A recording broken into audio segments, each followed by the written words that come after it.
Kan du gætte, hvem jeg er? Kan du gætte, hvem jeg er? For jeg har fået maske på, maske på. Kan du gætte, hvem jeg er? Hej, det er altså bare mig, Bo, der har taget en maske på. For lige om lidt, der er det fastelavn, og det glæder jeg mig til. Ved du, hvorfor vi holder fastelavn? Ja, det gjorde jeg ikke, altså indtil i går, for der fortalte min lærer mig en masse lidt mærkelige og skøre ting, synes jeg, om fastelavn. Hun fortalte allerførst, at fastelavn, det gjorde man også i gamle dage. Og fastelavn, det faktisk betød aften før fasten. Og fasten, det betød, at man i 40 dage ikke måtte spise kød eller fisk. Ingen fisk eller kød i 40 dage. Jeg er glad for, at det ikke er sådan mere, for jeg synes, det er lang tid ikke at må spise kød. Jeg kan ret godt lide kød.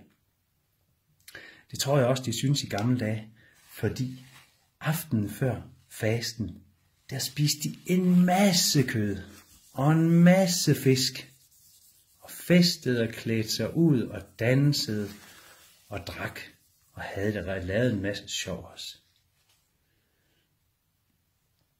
Dengang var fastelavn mest en voksenfest. I dag er det heldigvis også for børn. I virkeligheden måske mest for børn. I gamle dage, der slog man også katten af tynden. Men dengang, der var det en rigtig kat, en rigtig sort kat, som de puttede ned i tynden. Det synes jeg altså var synd for katten. Og bagefter blev katten slået ihjel. De gjorde det, fordi de troede, at hvis man slog den sorte kat ihjel, så slog man også det onde ihjel, og så blev man ikke syg af den slags. Heldigvis, så er det blevet forbudt at gøre den slags nu. Så i dag, der sætter vi bare nogle gange en tegning af en kat ud på tynden. Vi spiser også fastelavnsboller. Jeg kan bedst lide de fastelavnsboller, der er creme i, og så er der chokoladeglasur ovenpå. Det kan jeg rigtig godt lide. I gamle dage, der spiste man også en slags fastelavnsboller, men det var kun dagen efter fastelavn, at man spiste. Og der lavede man så boller, som man spiste. Og det var fordi, at den dag lige efter fastelavn, der måtte man bruge de ting, som var dyre dengang. Og det var faktisk sukker og hvidt mel.